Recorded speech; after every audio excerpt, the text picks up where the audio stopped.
living just enough. Oh, living just for the city. Living just enough. And now we're living just enough for the city. Living.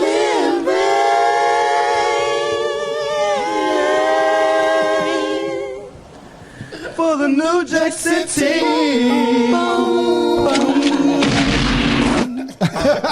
I've never seen some people. What's the problem, so man? eager to show their motherfucking age, man. That's that shit. Hey, man, you gotta embrace your age, That's man. that Facts. shit. Facts. Man. It's a blessing to be this old. Yeah. Pookie just got the shit slapped out of him, too. Facts. He learned his lesson. Literally. I want to welcome you to the Corner Convo. What's this, episode 94? 94. Let's go ahead and get right into it. You heard? Let me see, where my shit at, man? It's going to be interesting today, you know? A corner like thousands of others across the country. It's the place to go if you want to be seen, and to a lot of folks, it's the information center of the neighborhood. Our job is to spark somebody else watching us. We might not be the ones, but let's not be selfish. And because we're not going to change the world, let's not talk about how we should change. Funk is in the bag, and the bag is the bass, and the bass never change. It's a groove. As soon as you hear that groove, I know I got you. My name is A-M-O-N. Say what you want, just spell my name right, you heard? I'm one of the baddest motherfuckers of all time. One of the best singers, one of the best looking motherfuckers you've ever seen. Hold my drink, bitch. Say hello to the host first. Respect the host. Next up, we got my boy AB in the building as usual. I'm about to be on some real murder shit, eh? I'm telling you, man. Any nigga that ever looked at me wrong owes me money. Yep. Or ever said any jealous bullshit about me is fucking dead. You understand what the fuck I'm saying? Hey, they're fucking dead, man. Time you got to do certain shit. Next up, man. This guy, he made a real splash in the podcast space. And I made a call and I said, man, can you come through today? He said, no problem, man. Let me just go ahead and get his intro queued up. Excuse me, because I had to do a lot of different things to make this happen today. Where's it at? Yeah. Oh, see. Hold on, man. Hold on. Tighten up. All right, well, guess what, man?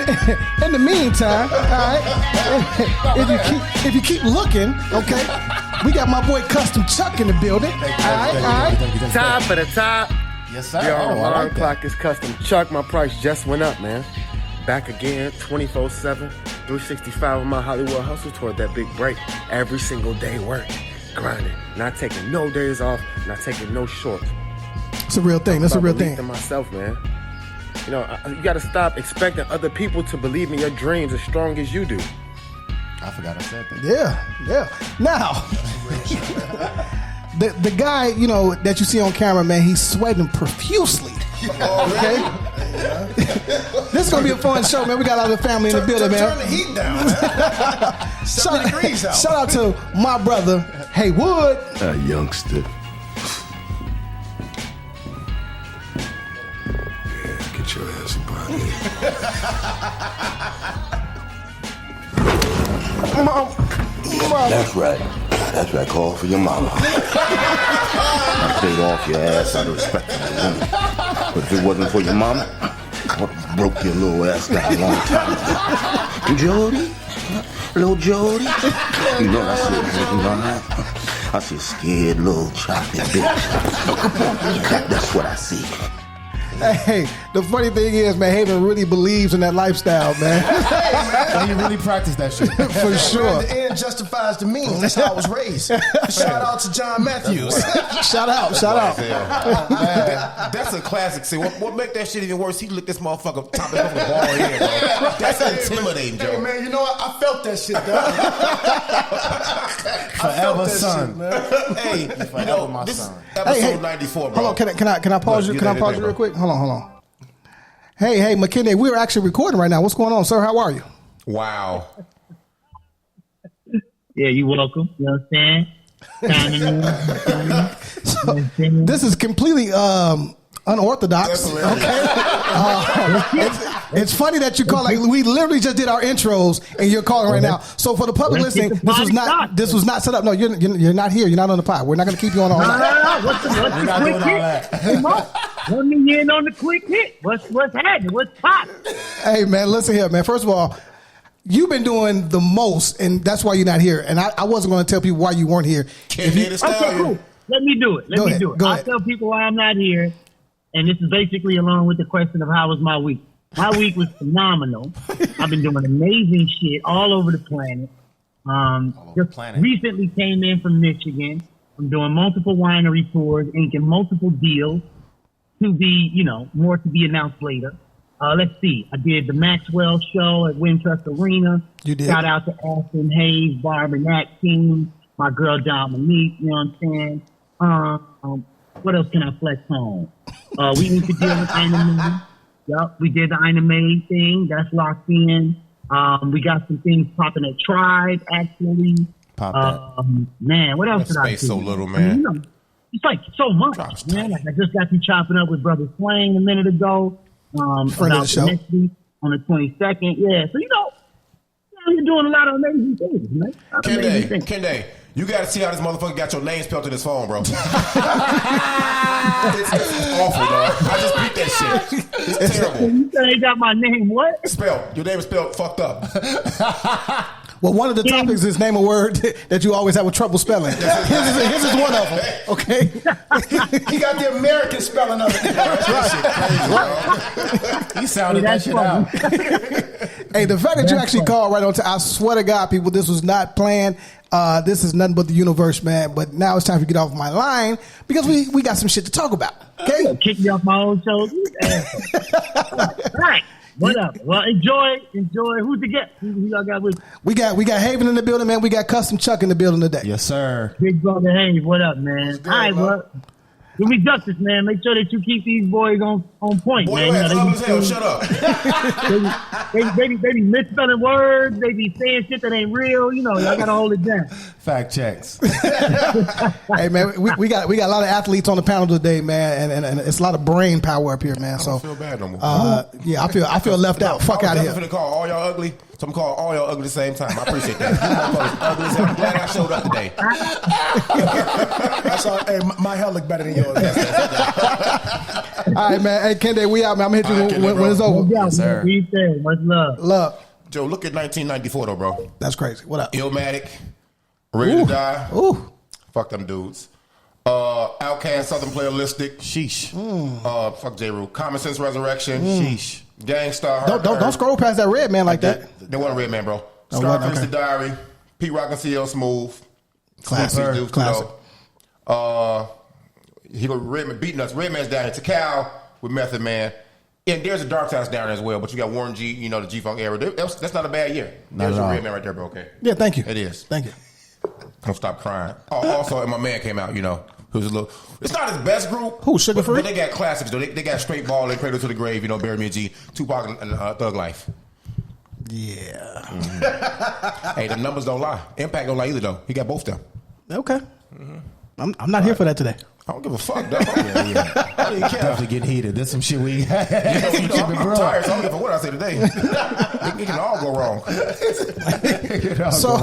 So as we do, right? This garbage ass dude. Got to kick the show Murray. off with. I got to know how your brother's week was. I'm gonna start with you, Chuck. How was your week, brother? I had a good week, real good week. Had some auditions. That's always good working. Today was on set for a pilot, so that was good. Kudos. And later this week, hopefully if I'm not on set, I'll be doing some stand-up comedy. So, man, blessed, healthy, active. I'm good. I ain't got no complaints. None at all. So you just everywhere, huh? Trying to be, man. There you go. And before we go any further, I want to let everybody know the reason my brother Chuck is here. And I call my brother, and I'm gonna tell y'all a story. Like he's literally my little brother. Like for real. He came up with my little brother, man. So they had their whole little unit.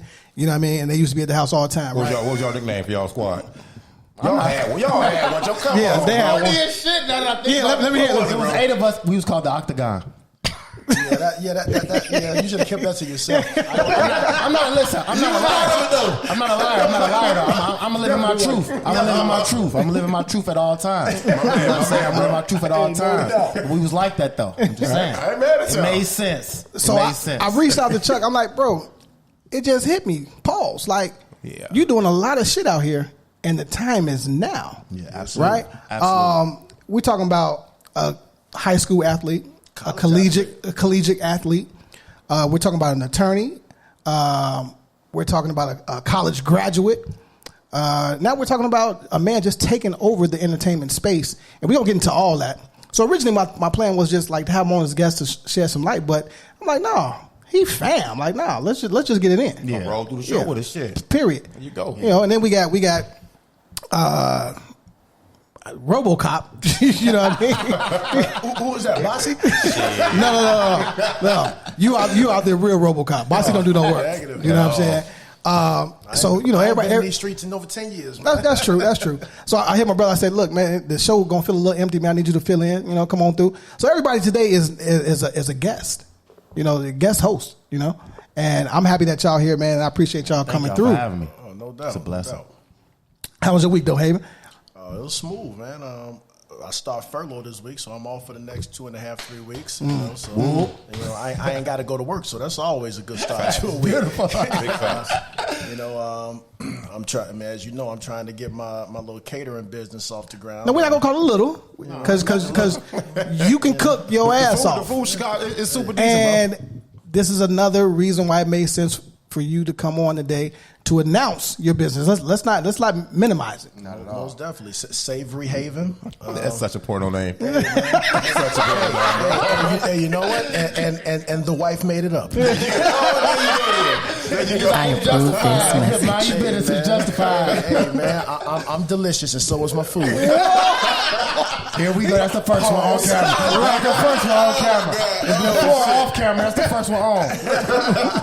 But no, man. I mean, like I said, Kudos to that. Kudos for that. I got a couple of bookings for this week. So you know, like between today and tomorrow, I'm about to cook 10 chickens. You know, a couple of racks of lamb. You know, nice. I do this. Yeah, you know, so you know, check me out, people. Now, do you go now when you book events? Do you go to these spaces and you serve it up? You plate it for the people when they come up and get it, or you just like have it out there, you just watch over it? It's more of a food delivery service, okay. But I'm working on upgrading to where I have my own team, my equipment, my chafing dishes, you know, where I can set the chafing. Stuff out. Yeah, you know, hey, you know what? That's a new word I learned. That's a caterer's term. It is, you know. I mean, us caterers know this. Do you cater, Charles? But yeah, you know, so I'm trying to grow it, and this is my retirement plan. You know, I'm trying to do something different. Yeah, I'm definitely put you in tune with some people. I know some great chefs who doing some great things. So just I got you. Most definitely, man. Look at the corner, man. Black Excellence Connect. I'm here for that. Because that's a big business. Like, you got to think about it. Every athlete needs a chef. Every company needs a chef. They got a party. They got something going on, and no one wants to order from these restaurants. They want something particular or specific that they can cater to themselves. So, and the motherfucker can really cook. So, and we're not talking about some shit that you just get out there on a Sunday or Saturday and get off the grill. No. Like you said, this man put in work. Yeah, like half a week. He curates his own seasoning, curates his own sauces, everything. Like everything is from scratch. Yeah. Like you know, even when I make my pasta, all my pasta sauces are from scratch. Like I go buy the tomatoes, whatever, you know. Doing all that. Hey, bro, like man. I'm telling you, like this. We need people like you. Like real talk, like this is a stress relief for me. Like I sit up there, you know, like chopping herbs and veggies and stuff. I never would have thought about that. Like that's like dude, like this is what I do. I come home. The wife says when she hear me turn the radio on downstairs, she know I'm cooking. You know, and like she tell all the kids stay out the kitchen. You know, and that's my thing. Don't fuck up her good thing, shit. Hey man, you know, fuck up her good thing. Everybody good thing, man. Look here. Check me out, Savory Haven Shy. It's on Instagram, and it's still under construction. My yeah, we gonna. I'm gonna get you some internet savvy people, right? Check it out. We're gonna get you right. We're gonna get you right. So check it out. My 14-year-old daughter is making me an Instagram page, right? Yeah, we need help. And so I got like 100 likes, and they all from her friends. Check out my dad. Right. All of them like, Mr. Matthews can cook. I see some strong arm and bullying shit going on. She would tell her friends, "Hey man, y'all better like my dad shit." Right. Go comment on our shit right now. Right now. That's what I see. Look at me, all these little They kids. all got graduation parties, birthdays. Yo, that's how it starts. hey, man, Their families rich. They need I'm some. telling you, man. All they gotta do is taste it one time. You got What? The Whoa. Pause. said, wait a minute. Wait a minute. Wait, first of all, you're not going to speed past that like you didn't just say what you just said. What? Hey, y'all, funny. Oh, man, this is so... Y'all do not know how much joy I'm getting from this right now. Hey, man. These niggas ain't been on my ass in 22 years. Whoa. Wait. You on the roll now. Hey, Bossy, man, how was your week, though, man? Man, my week was good, man. It was good. It was another week. Well, I knew it was gonna be a weird week when I was at work. I don't anything. We get a call about a robbery. We get there. We talk to his victim, dude. You know, the guy who fucked him up come back in the store. We like, okay, dude, just all right, turn around, fuck it. We're gonna put you in the motherfucking car. I'm gonna shorten the story because there's a lot more that made me say, dude, you a fucking punk. The one that got robbed. You a fucking punk, dude. But, so we taking this dude, you know, the man that want to press charges, fine. I ain't pressed to lock nobody up. I ain't pressed, never put a black man in jail. Period. You know what I'm saying? So, I'm taking him somewhere far away where he can never come back. At least till I get off work. Right. So, he said, man, we listening to motherfucking to GCI in the car. He in the back like, man, y'all ain't police, y'all security guards, y'all ain't shit. Y'all listen to GCI. Y'all some hoes, y'all some bitches. Shit don't bother me, dog. He just talking shit. He say, you think you're a boxer, don't you? You know what? If you take out these cuffs, I'm gonna knock you out. So I make eye contact with him in the back like, I want to make sure you mean what the fuck you saying. Yeah. We from this land, bro. I bet. Man. We get to so-and-so. Speaking the same language. It's time to let him out these cuffs. Boom, boom. I tell my man, I'm going to say, Joe, come take these cuffs off of him. I hold one arm. He take one cuff off him. He take one cuff off, and my man get in the stance. I see him. It's cool. So I brought my fist up and step back a little bit while I'm holding him. He look at my fist. This motherfucker trying to run. Of course. Away with the cuff on him. I say, hey, get back here. I paid for these. Yeah, get back here, bro. Thought you gonna lock me out. He say, no, man. You know, WGCI was on it, and the radio said, Mama said knock you out. I say, get the fuck out of my face, man. Like, don't do dumb shit. But the guy he robbed, bro, dude's off a little bit. You can kind of tell he was playing crazy really good.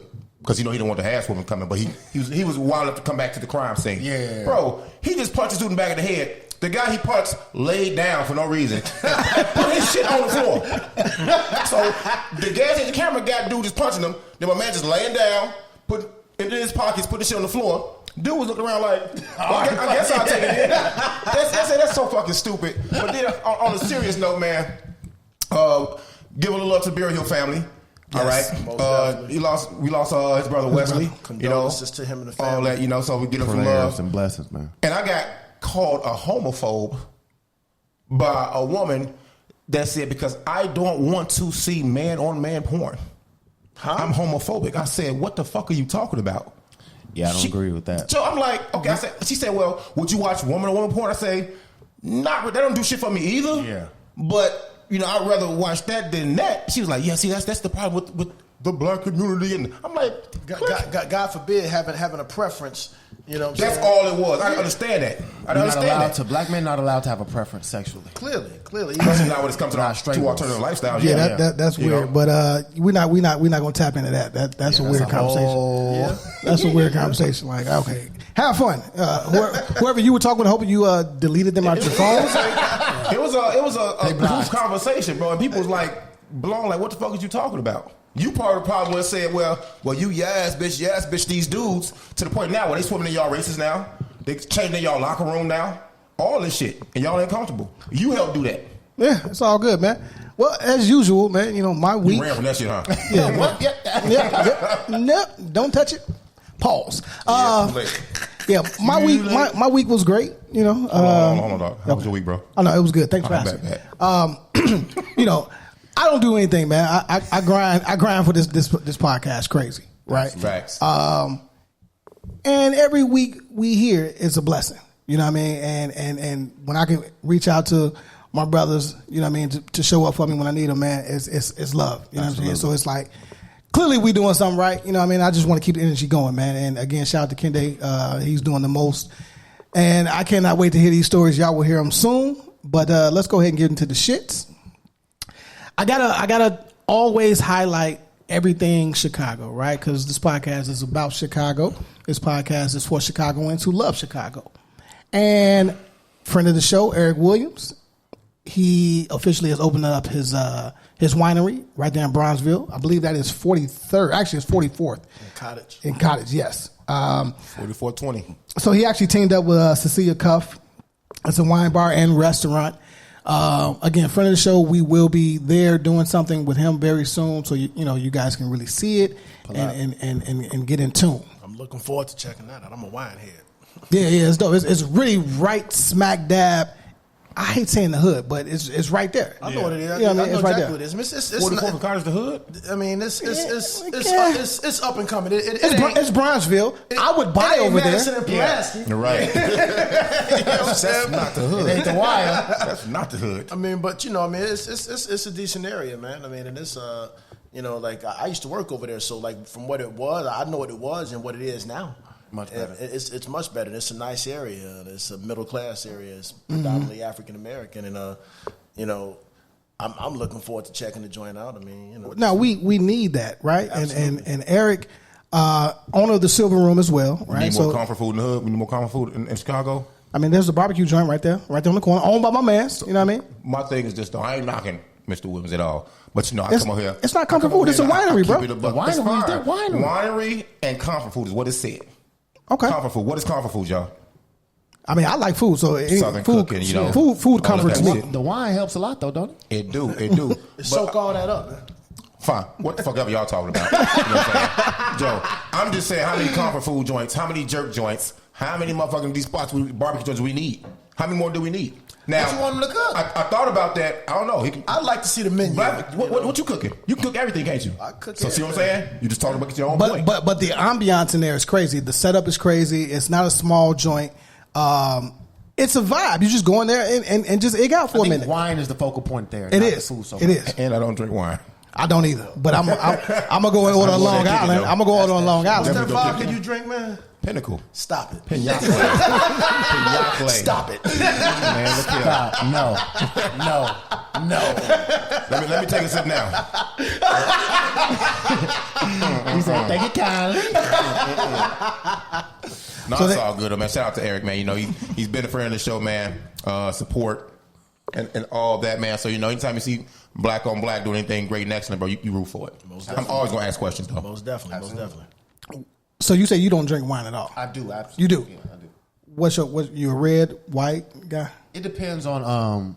I would like to pair it with food. So red, with whatever goes with. I'm not that much of a connoisseur, but red with like meats and darks, that, and then whites with the fishes and stuff like that. But I mean, probably more red than white.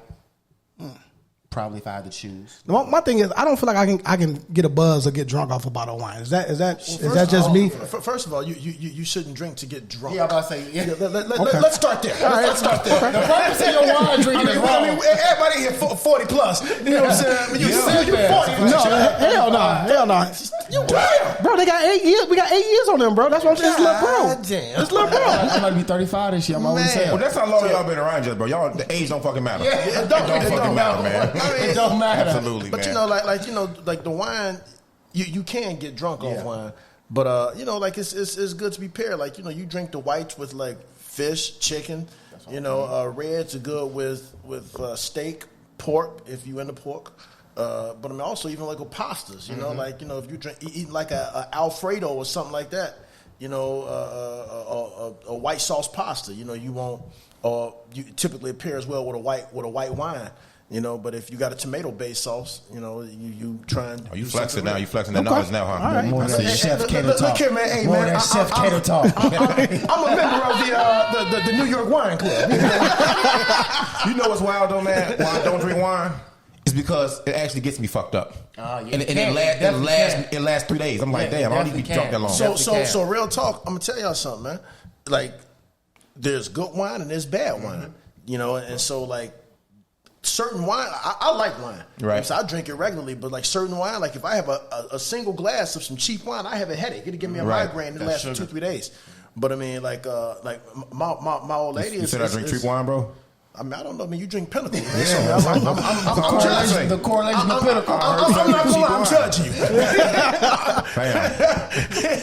I don't drink Cooks, goddammit. You know what I'm saying? I mean, you might as well drink Old Granddad. Nah, that's all right, though. Next up in that same space, man, I got to give another shout out, black-owned business, Park Manor 75. Okay, it's a married business couple, Charlotte Stanton and Jagrill Thomas. They've opened up, you know what? And I'm about to mess this word up, but it's okay though. Charcuterie board. Right. What is charcuterie? That coochie be. What is charcuterie? Cheese and the little meat on that board. Oh, okay. I've seen that. I'm not sure what the exact definition is, but yeah, you get them boards and get the little different kinds of cheeses, salamis and different cheeses. Deli meats, nicely maybe paired some with fruits. wine. Yeah. Absolutely. So the location of Park Manor 75 is opening up in August.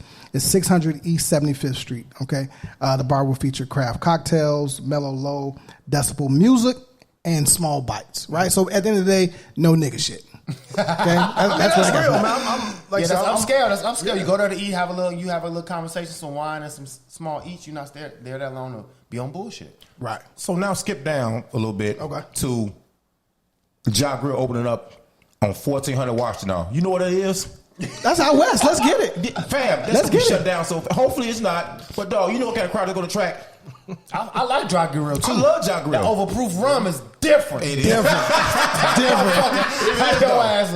Different. Shout out to all my bartenders that take care of me. When Jagrill tell you they food is hot, they mean that shit. That shit is different. Hot. But they tell themselves it's hot over there on 1400 South Washington, bro. That's a different kind of hot. It's different. We gotta see how it shapes up for them over there. I gotta see who the chefs and all that over there. If it's the same, then it's different. But talking about the neighborhood. That Jagrill. I mean, they're calling it. I mean, they're calling it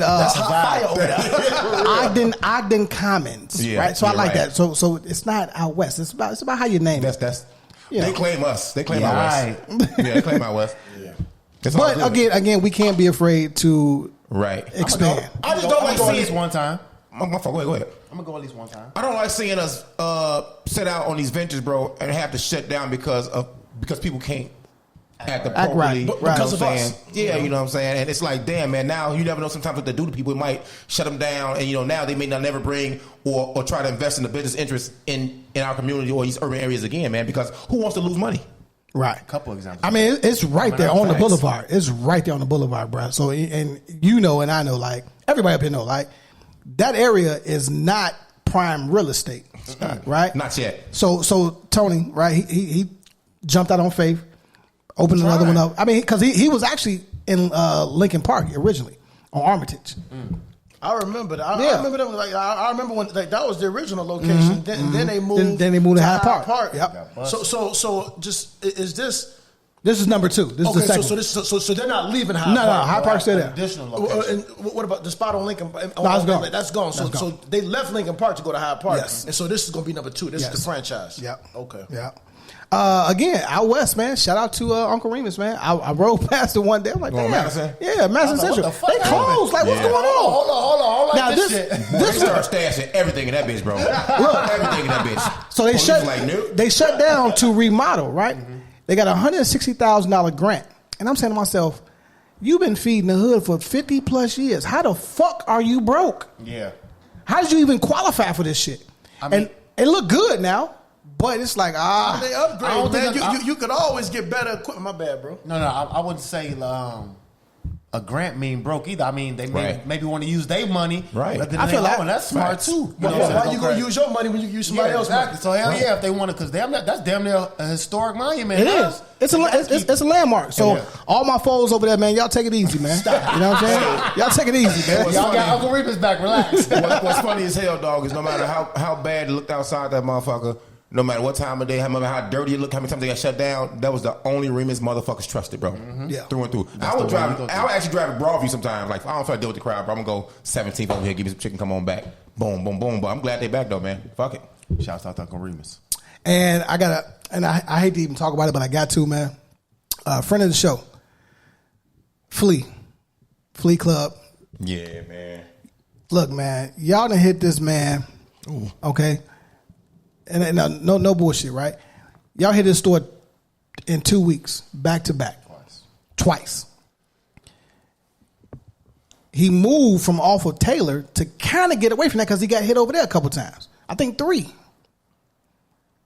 Go over there and what's that district by 12 district. That's 12, right? Yeah. Okay, so it's right off. What's that? Ogden and Taylor, I believe.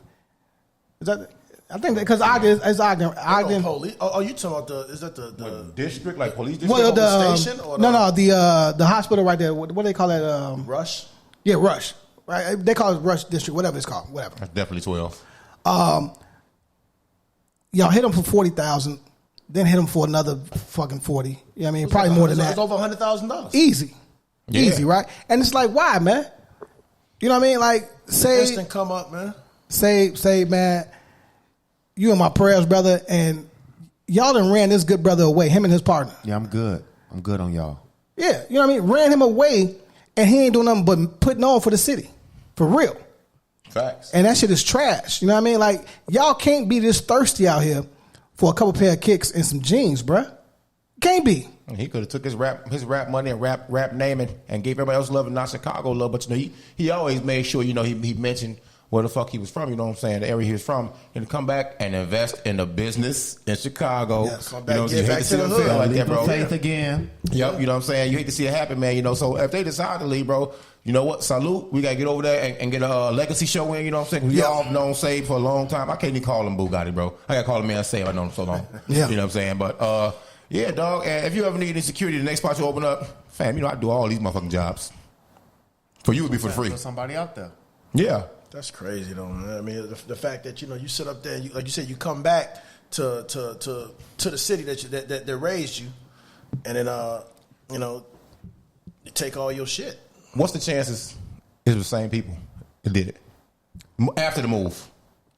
There's probably a connection. Yeah, I would say same crew. Yep. You know what I mean? Yeah, I would say same crew. Think you see a lick?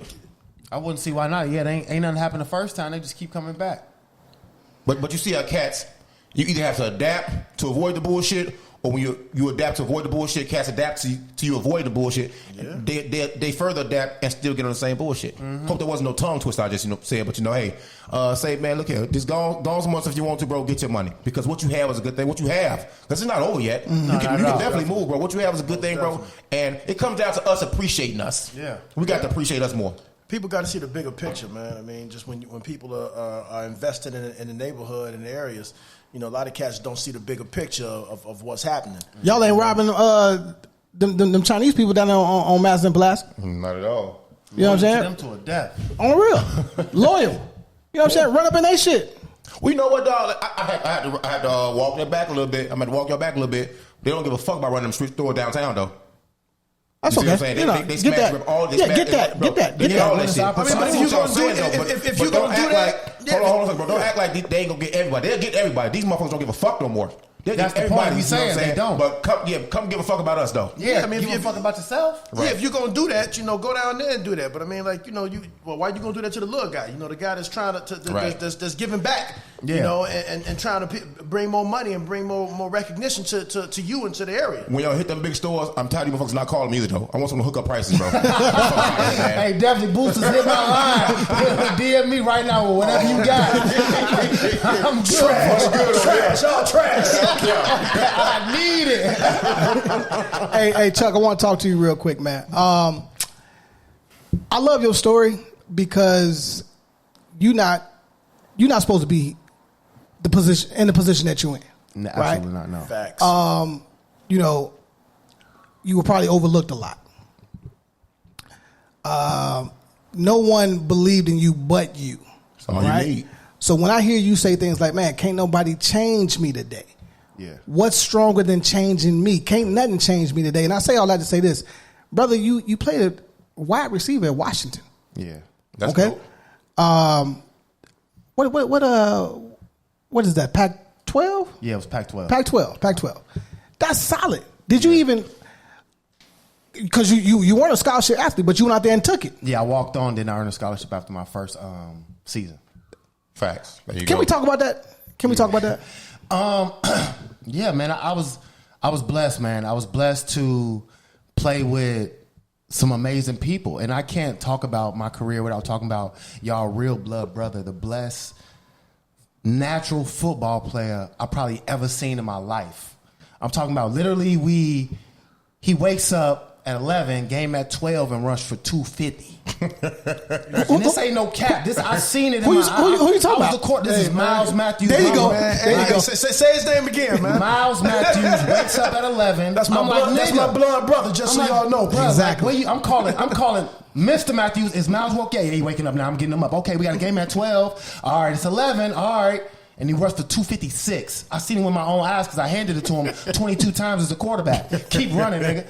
So like, there you go. From there, it was just like when I got to Washington, it was just like a survival mode. I think us from Chicago, we got that extra little bit of survival, and I just wanted something better for me, man. I was like, I wasn't good, but I was ready to fight. I was ready to bring it to a fight whenever it was that point.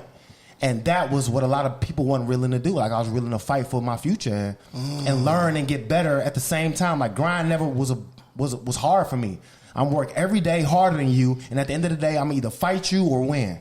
And that was what was instilled in us. So that's just allowed me to, grow over the time and earn a scholarship. But yeah, man, it was just not thinking about it. It was crazy because you don't think about it at the time, but it was just like, it was a real fear inside of me, them realizing how good I really wasn't.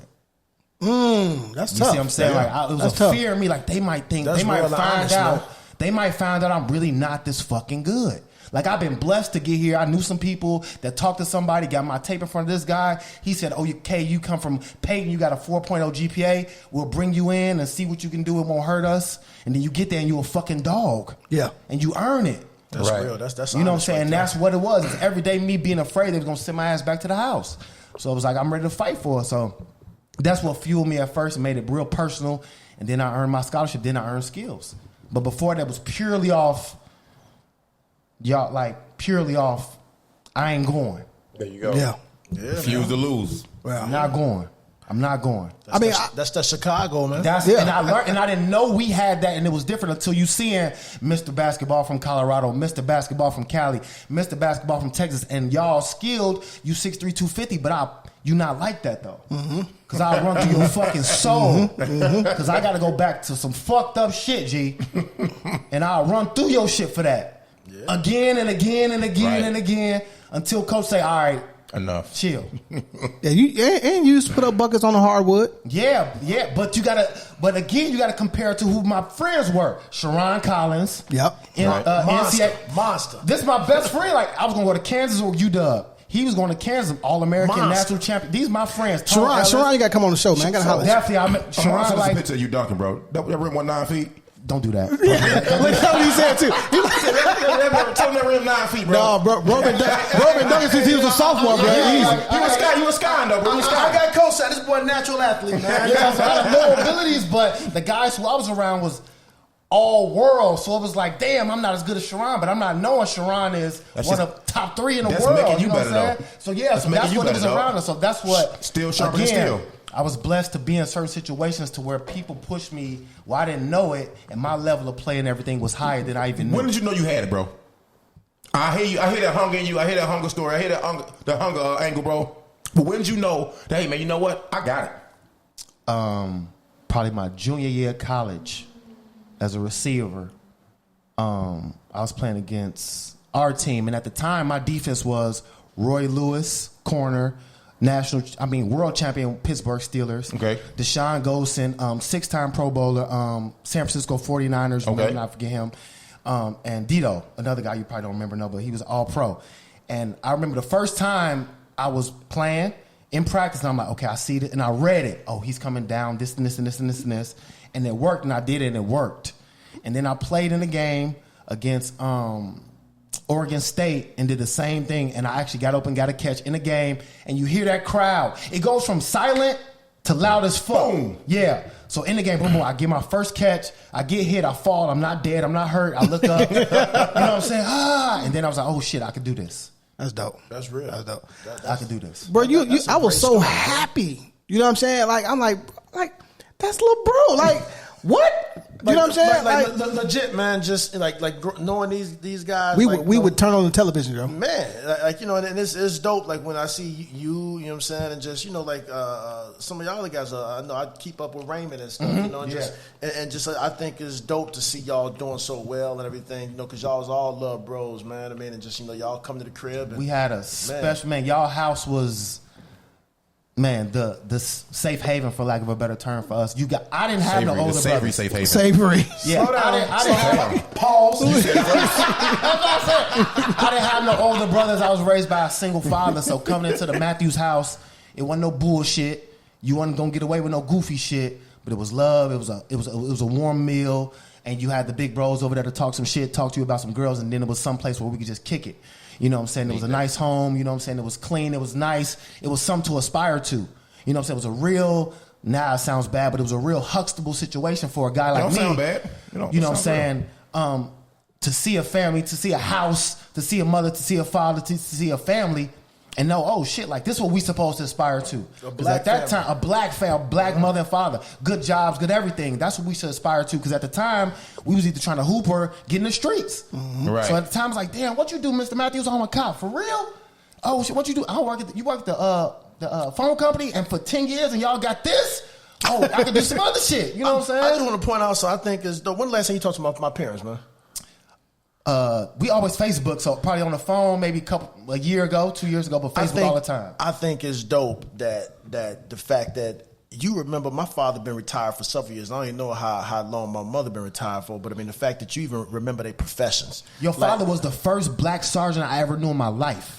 I'd never seen a black police sergeant ever. That's crazy. I didn't even know that existed. That was a real Until I saw your father. Like wait, that, you a cop, real. Mr. Matthews? Yeah, with a big ass silver 6-shooter. Oh shit! No, I'm not big ass. I'm like, oh shit! Like you a real? Oh, okay, I get it. Like you could really do some other shit, bro. And it was just I never seen nothing like that in my life until then.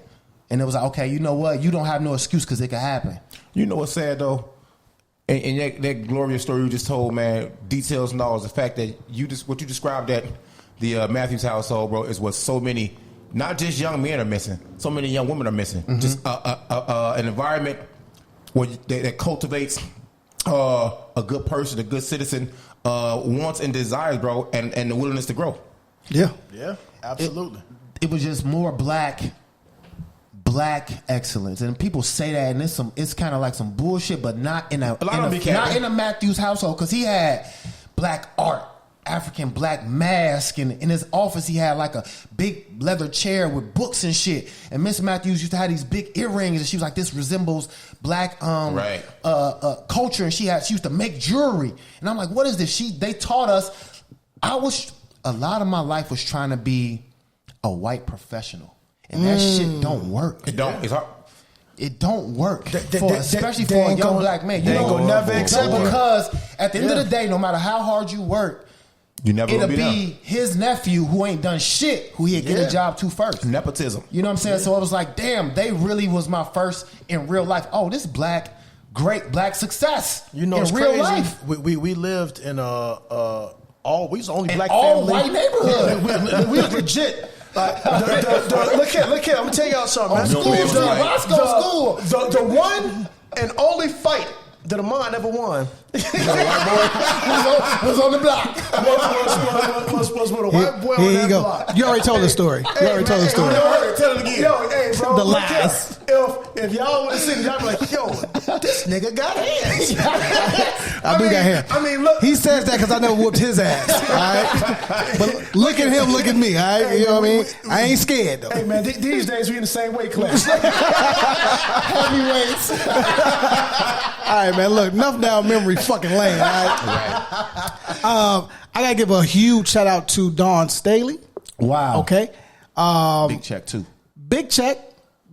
Highest now paid female head coach of all time. I believe $22.3 million. Yeah, that's crazy. Right?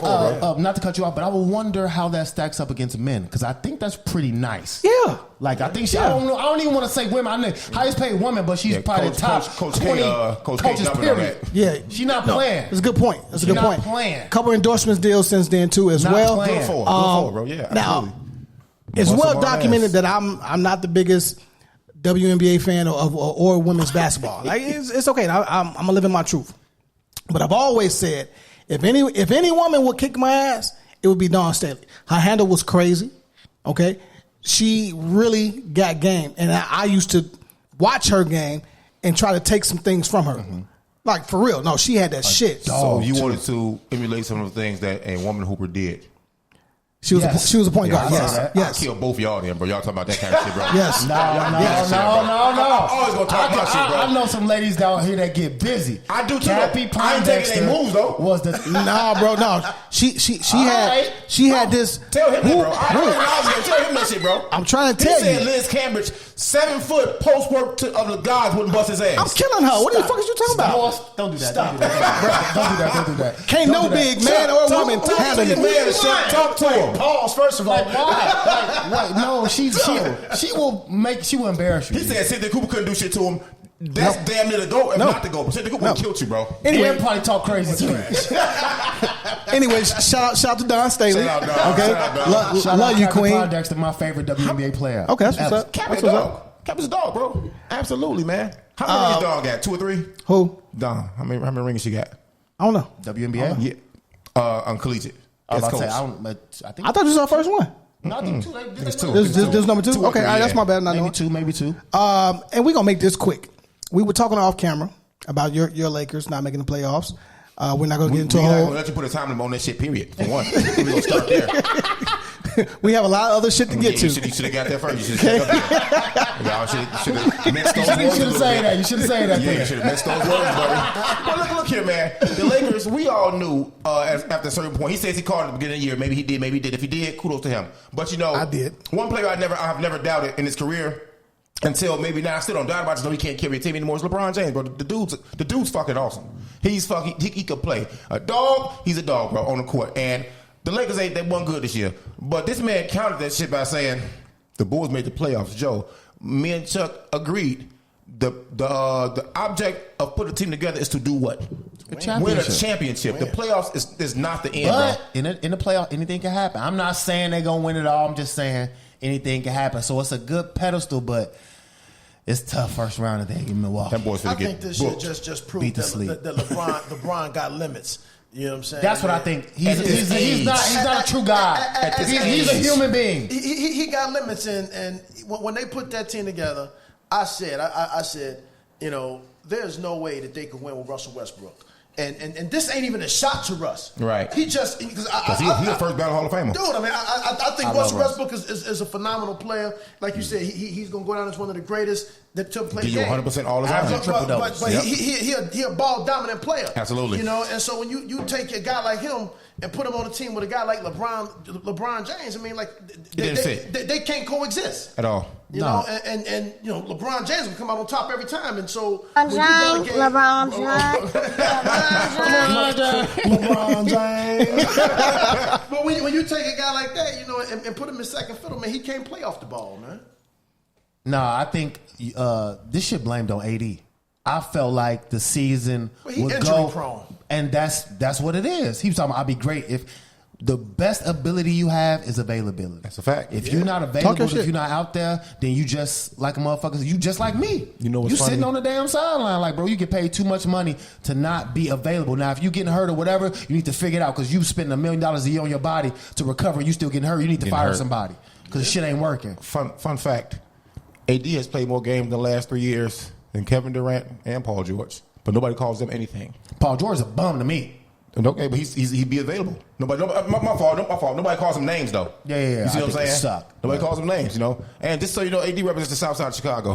South Side John from Holland, okay? He from out west though. Yeah, he from out west. He claimed the South Side. But he from perspective. He went to school out there anyway. Niggas need to get healthy. He was with you, right? He was with you. Get healthy, nigga. Get healthy. Whatever the fuck you doing, get healthy, bro. Y'all got D-Rose ACLs out there, MCLs. Y'all got R. Kelly out there, bro. Y'all fucking up our South. Y'all doing some shit wrong.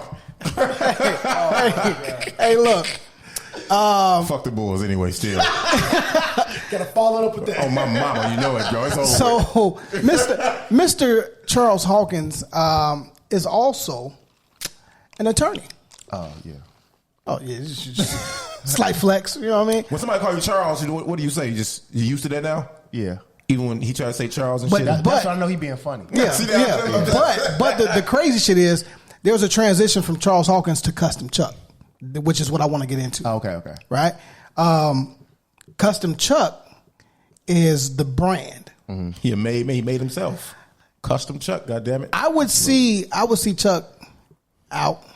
Like, bro, I'm gonna hit you, you know what I'm saying? We gonna link up. Never happened, right? But I mean, again, man, we 8 years apart. This shouldn't be a pattern, bro. No, this little bro. Noise. No, There is an age gap. There's an age gap, right?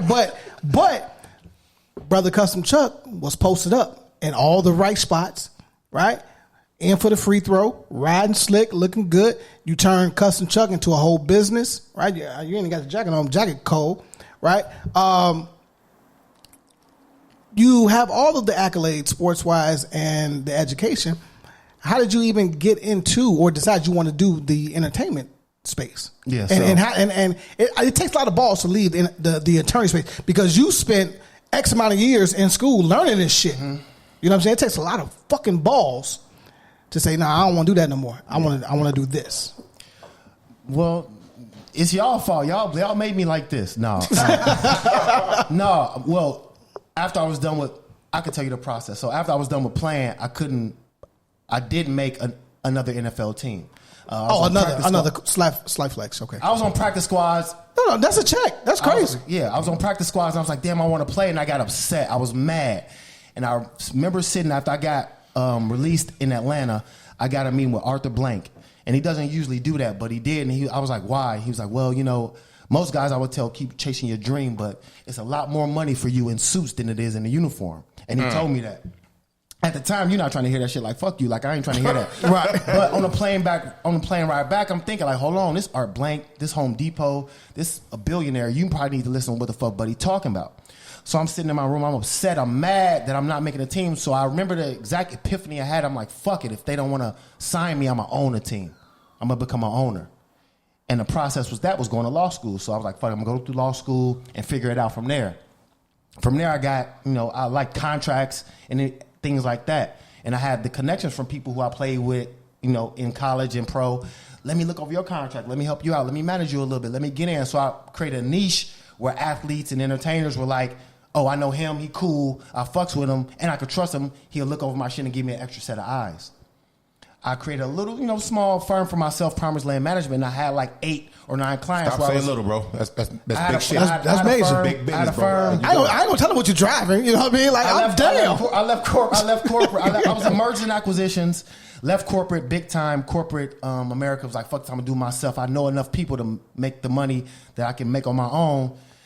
Had my firm, and I had clients who were, some big time clients. Did some work with AD, the Doritos. I mean, the Ruffles deal with AD. Right. I was there in Vegas, sitting at the table, Rich Paul and these guys talking about this money, and I was always on the cusp of this, and I'm managing these guys who are making millions and millions and millions of dollars, not AD, but other athletes and entertainers, and I'm like, man, I could do this. It's almost hustling backwards, like I said before. Like, if I'm doing a deal where I get 2%, but I'm telling a client or athlete, whoever, everything he needs to do, what to wear, where to go, what to text, what to post, how to look, how to do this, and he's getting 80% of the deal. If I sit in another seat and I'm the client rather than the agent, I get 80% rather than 2%. So I was like, are you willing to take that risk? Are you willing to get uncomfortable to start all over and become the talent rather than the agent and for that reward at the end of the day? So I was like, man, I just felt like I could get in that arena and play and compete with the best of them as an attorney, as a talent rather than attorney. Because I studied it, I knew it. Yeah. I knew all the deals. I knew what guys was getting. I knew what companies like. I know what they look for. I know everything behind the scenes. I know the business of it. So I was like, okay, do you trust and believe in yourself enough to get it out there and then be able to work it yourself? That's real. So it was like, all right, man. I just didn't want to be everybody's help forever. You know what I'm saying? I was giving away way too much free game. Like I really lived it. Like I really remember the first time I saw you in Averex. Facts. You know, and now you niggas talking about you like that. Nah. I was really there. Yeah. I lived it. I had several of those. So it was like, nah, like if I'm going around the world and I'm seeing people are enamored by black culture, more specifically Chicago black culture, how the fuck am I not gonna run it up? If you was really like that, if you was really outside, if you was really cool in high school, from 99 to 2010, you can make some money right now. Period. If you was really cool. If you was really cool at all, period. Because the corny guys who watched you got in the game and found a way to win.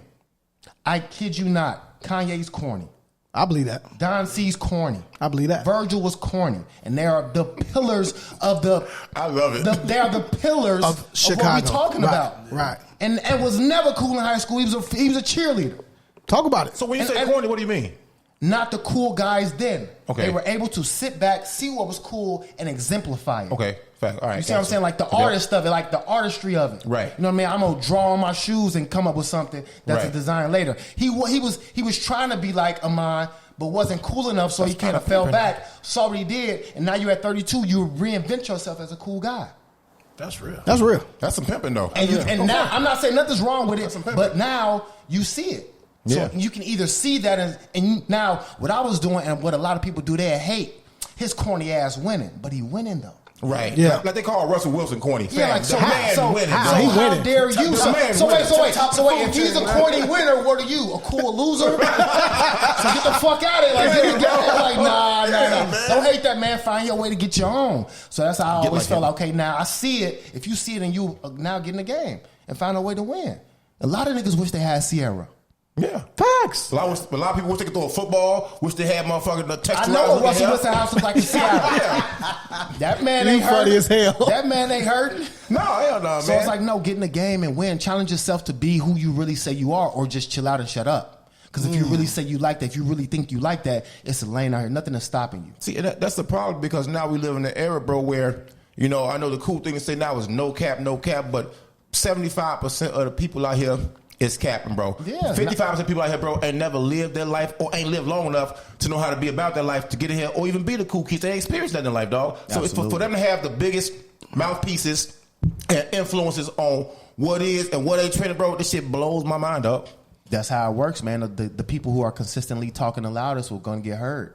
You know what I'm saying? Because we come, especially you guys, I'm a little bit behind y'all, but we come from an era where you was cool, you kind of fell back. Nah, I ain't taking no pictures. You know what I'm saying? I'm not in everybody's faces, you know, because it was the drug dealer era. It was the real, you was really doing crime. You was really trying to get away with shit that was illegal. So you wasn't, you know what I'm saying? You popped into a spot. You had to see me. And it was tough because my father was whole motherfucking and then he was the whole fan. Like, he was the whole sergeant. Like, so it was like, now it's about portraying that persona rather than actually living it.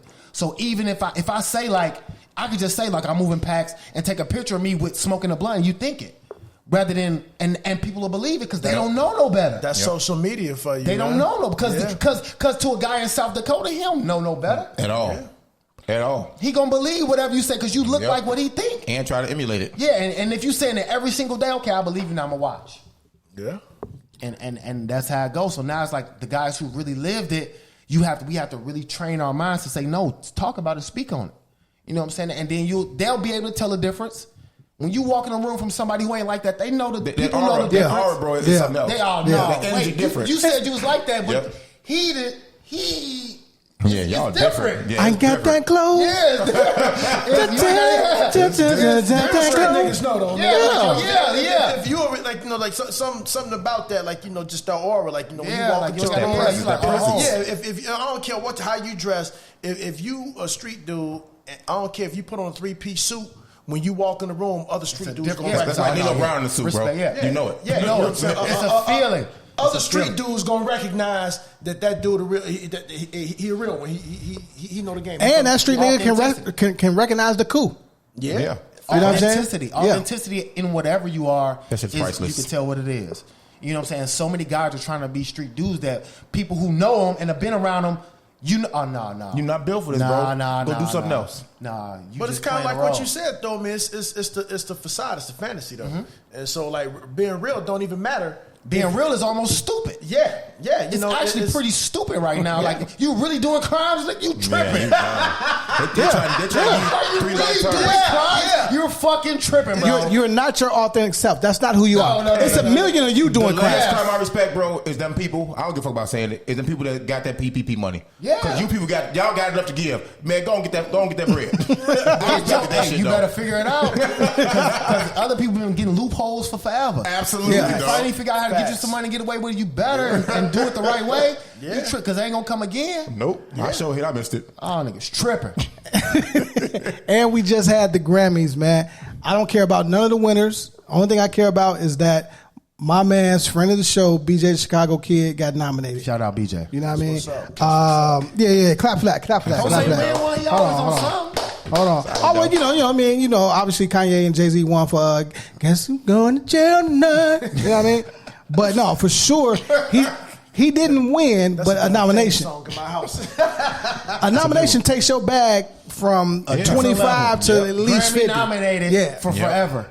You know what I mean? So that was what did the shirt say? Price just went up. Price just went up, right? And you know, I gotta say this. Custom Chuck was doing this shit long before Fat Joe. Yeah. Stop it! I can tell you where I got it from. I was fortunate enough to play in Cincinnati with the Bengals 1 year practice squad. Flex. Chad Johnson had a saying. I don't know if y'all remember. Child Ocho. Please. Ocho had Child Please and Kiss the Baby. Mm-hmm. So He did though. And the reason he said, because I don't want to really curse at nobody, but you got to really tell them stop trying me. So get into entertainment. You can't burn bridges, but motherfuckers will try you all the time. Right. So with that said, when you some goofy to me or fucked up, okay, you know what? That's cool. Price just went up. Now it costs more. When I show up, it costs more. To get me there, it costs more. All that. And I ain't gonna say nothing crazy. Just on the back end, when you see me again, it costs more. Yeah. So I got that then. Fat Joe said it's going crazy now, but I still stand by it, man. Make sure your price go up every day, man. I know a certain side of the country that's good for taking shit, trying to make it their own. He love that side of the country though. I mean, it's no secret, man. You know what I mean? East Coast all day. You know what I mean? They always stealing shit, bro. He really, but mom want to be from Brooklyn bad. So bad. How you talking to me today? He do for bad. Yeah. I want to take showers in the Timbs, bro. I'm surprised he got the Timbs on right now. big wheat, 6 cents. You already know. That closet was crazy though, wasn't it? You know what I mean? Don't do that. Don't do that. You know what I mean? Y'all, when you done with them, give it to me. No. I definitely stole his 40 belows the first time. You done with him? You got one scuff on him. Let me get them. Yeah, you can have them, man. Throwaways, yes, man. Sir. What else we got? You know what? Let's just get into Black Excellence. So we got a couple topics that I want to talk about with you brothers.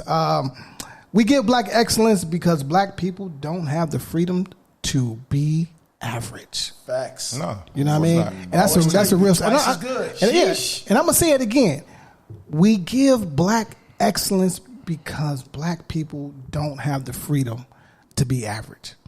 So, with that being said, there is a young lady who is the first Black mayor of Dalton. Shout out her. Ms. Henyard. The youngest and first Black mayor. Let me. You got a name? What's her Last name? name Henyard, bro.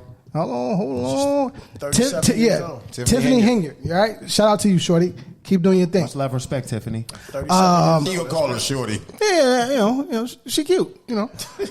Boy, go ahead. Let's get canceled. Come on, let's do it. Congratulations, Tiffany. It's really that simple. Congratulations, Mayor. Okay, I'm with you. I'm with you. Respect on that name. I was surprised that first of all, there's no good news coming out of Dalton fam. Dalton been a dump for a long fucking time, bro. Hopefully she can bring it back. But this what crossed my mind on some serious shit. Dalton is 93% Black and it's majority women. So if you have to give someone credit for that township being in the condition it's in, who do you blame? You see what I'm saying? I ain't trying to point no. I love you, ladies. I love y'all. But who do you blame? You know what I'm saying? And also, Miss Henyard, we just get loose. Miss Henyard, she's also in charge of Thornton Township now. So she has another hat, bro, which is really fucking cool, man. But you know, we support her, but hopefully she can turn that shit around. Well, you know, I'm gonna reach out, man. We gotta talk to her. Like, just don't call her shorty. Please don't do that. Off camera. You know what I mean? I don't know how that's gonna go. Yeah, it ain't gonna go good. But you know, I'll just be talking my shit. She gonna put them 5 fingers to your face, boy. You can't hit her back, right? Also, we got the first black mayor of Milwaukee. Where's McKinney when you need him? Exactly, Cavalier Johnson, man. I talked to Kurt, friend of the show, right? He was saying that he's been putting in work out there and he deserves it. So again, first black mayor in Milwaukee. It's crazy. From what I know about Milwaukee, it's trash. That's the first black mayor of Milwaukee ever. Damn. Yeah, what's the black population? Don't a lot of niggas go up there. The black population, that's crazy, you know what? It's a lot of interracial up there. Like so brothers leave here, go there, when you right? Go around, you go to Milwaukee. Yeah, right. Get your white baby mama. Exactly. Milwaukee and Minnesota. Exactly. The soda is crazy. Iowa now. Yes. So you know what I mean. So shout out to the mayors. How often do y'all think about going to Milwaukee though? How often? Never. I went out there for a Summerfest with Kende. He runs that shit on it, and they line up this year. It's crazy. So not often though. Okay. Yeah, before that, like never. How about you, Chuck? No, we went out there for a game. We did go. We got that for a game. We went out there with Pops. Shout out to Pops. That was actually. I said, how often y'all name like 1 and 2 events? So y'all. That's it. That's it. So answer the question, bro. Not often at all. You're right. Not very often. Rarely. This man's name is Cavalier Johnson. You know what I'm saying? That sounds like a mayor of Milwaukee. Cavalier Johnson ain't on it. Before we get into these topics, though, let me. I got one more question for brother Hawkins. Brother Hawkins, you are now into comedy, and that's not an easy thing. No, you know, we see T.I.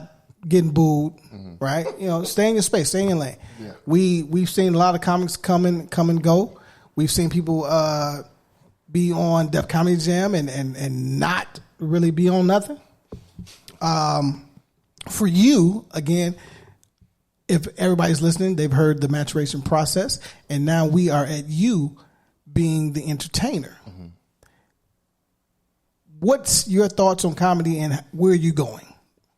Because I ask because I'm a realist, and because I know you, I know I can keep it real with you. You put up a clip one day. You were at, was it the Laugh Factory? Where were you at? Hard Rock, right? And I was like, all right, because I'm diverse with my thoughts and my community. I say, yeah, no, it's funny.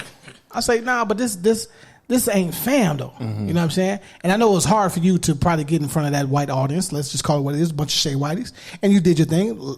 You killed it.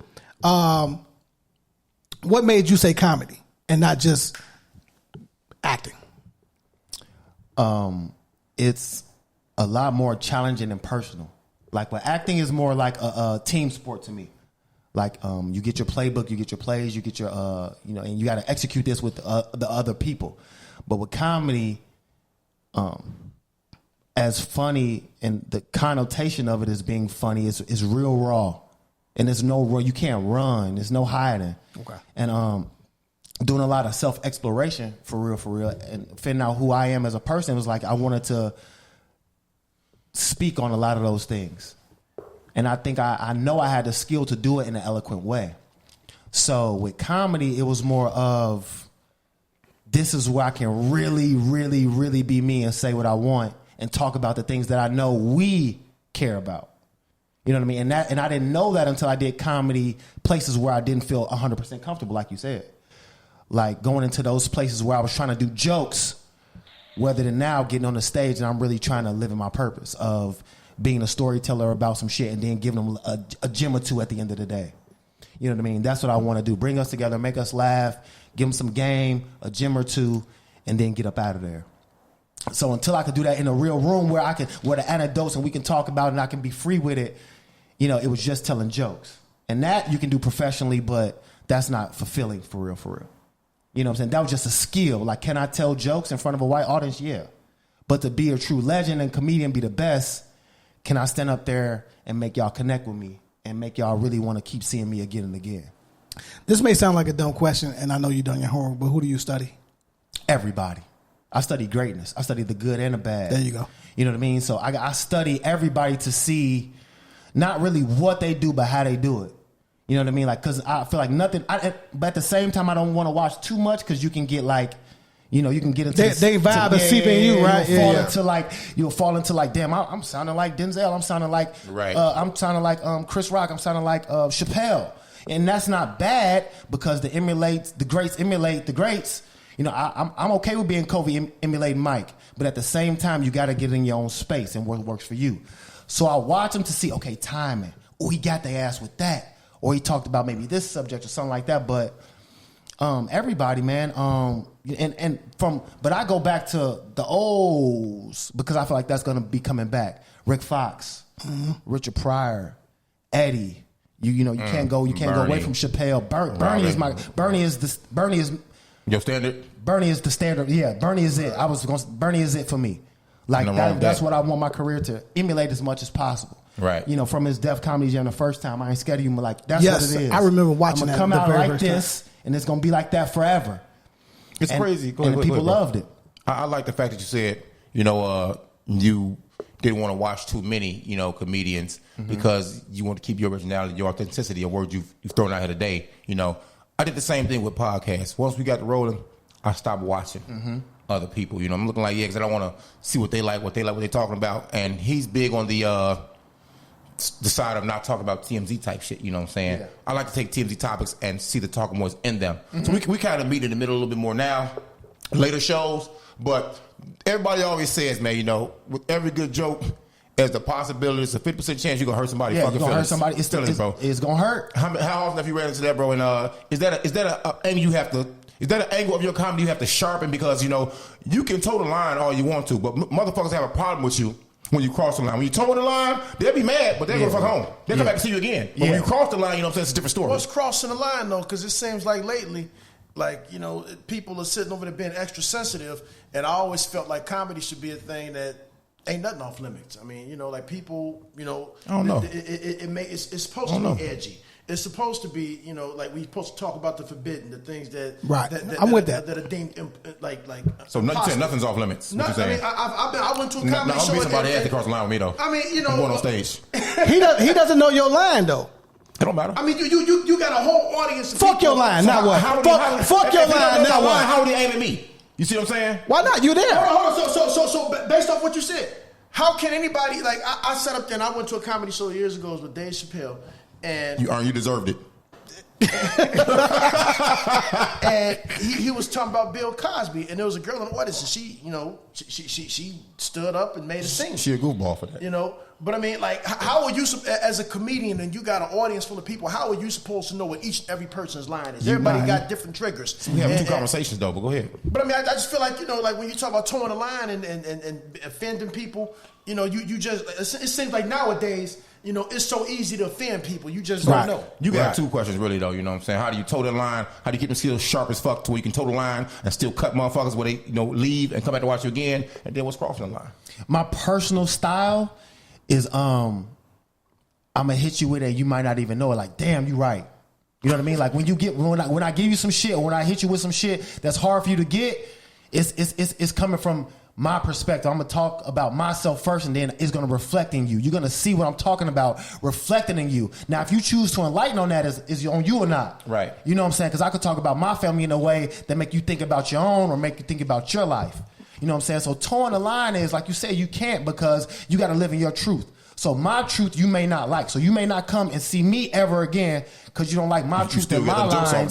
But I got these motherfuckers off. You see what I'm saying? Like, you may not like what I'm saying, but my line, this is my line, this is how I'm coming, this is where I'm going, and they might like it and you might not, but you're going to hear it and believe it and then think about it. My thing is, I want people leaving thinking about what I said all the time. No matter if they liked it or not. Like, did you really agree with the shit he said? Did you hear what he said? Did you like it or not? And if they talking about it, they'll come talk about it again. And let me be clear. I'm not ever running up on stage. Nothing that fucking serious, bro. Fuck your line. Yeah. Let me be clear. I'm gonna go home. Yeah, I mean, today's day and age, like you got to think about. Today's day and age is just very sensitive. It's very victimized. It's very everything is around that. So people want to take offense and just be and say, "Oh, you hurt me," just because, and then everybody, riot mentality, they'll jump on that. Cancel culture, So then, like somebody you sit up there and say you offended me, and I'm part of this group. Please cancel me. I ain't gonna worry about you no more.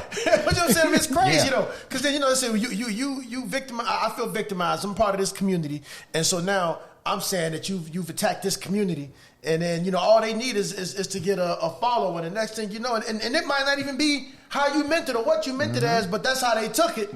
And I just think it's crazy. Think about the plus of cancel culture, though. And I just thought about this right now. Cancel culture can try to cancel you, but the motherfuckers that don't cancel you and stick by you and listen to you, your target audience now. Yeah, now. Defensively. Yeah. You know what I'm saying? You have a fine-tuned, very, very, like you said, die-hard audience. So then if they stick around. Which group is bigger, though? Yeah, I feel like cancel culture itself is all about how you react to it. If you get so big, at some point you're probably gonna cross that line and get canceled in some way, form, or fashion. That's a weapon. It's how you react to it. Like, damn, my bad, or fuck y'all, I ain't going. It's like how you react to it and what you did, about how it lasts, because people gonna get over it. And I had no problem with somebody being canceled for doing shit so egregious, but when they weaponize cancel culture, bro, to start doing it because you weren't in line with that kind of thinking, or you didn't motherfucking two-step or step in fast like they wanted you to, I was like, I'm done with you convenient motherfuckers, man. Yeah. Period. Yeah. People want to put you in the box and make you seem like, everyone is perfect or you can't make mistakes. Like, if you don't think exactly like I do, you're wrong. Right. Yeah. The reality is everybody out here fucked up, be honest with you, though. We talk about it all the time on the show, at least early on in the shows. It's amazing how many people are walking around here with issues that are traumatized or going through a crisis, and they just so used to have it, so used to carrying on with their crisis that it look normal to them. It's normal, and to you may see it, you may not see it. Yeah, it's crazy. Yeah, yeah. I hate when people normalize dysfunction. That's the worst shit in the world. Yeah, right. Because at the end of the day, like, that's not okay. Yeah, you know what I'm saying? That just means that some bullshit happened. You got through it. Doesn't mean that it has to happen every time. Yeah, all the time. I think also, but like when you talk about normalizing dysfunction, sometimes dysfunction is their normal. Yeah, a lot of people like to operate in chaos. Yeah, that's the norm. Yeah, today. Toxic shit. Toxic as fuck. Toxic shit. That toxic because no, and that to me is just weak because you want to be toxic, you want to get riled up because you don't really work on the fact that no, chill out. But sometimes that's all you know. Like, what if that's all you know? You don't know no better. A lot of people just don't know no better. High key, that's a lot of law enforcement departments. That's their problem. They used to operate in this toxic ass environment. Now motherfuckers getting called out, bro. Now they got a problem. Yeah. Oh, you guys, you Antifa, you're this, you're the best. Shut the fuck up. Yeah. Y'all been fucking up people for years. Yeah. Knock it the fuck off. Yeah, that's a fact. All right, let me get into a couple of these topics, man. Let me just ask y'all this. Topic time. Here you go. Yeah, I knew y'all was gonna hate that. Hey, look, let's start here. What words do you always struggle with to spell? And I know where Haven finna go. Go ahead. You already know I was on the spelling bee, man. I mean, first of all, you can't get that sentence off. Say that sentence properly, bro. Who learned sentence all fucked up? Who learned all fucked up? Right. Who learned you how to spoke? What words do you always struggle spelling? I said struggle with to spell. I don't know what the fuck that was. With his chest too. Say it with your chest. What words do you always struggle to spell correctly? Okay, that's much better. All right, well, still fucked up, but it's much better. What do I be fucking? Receipt.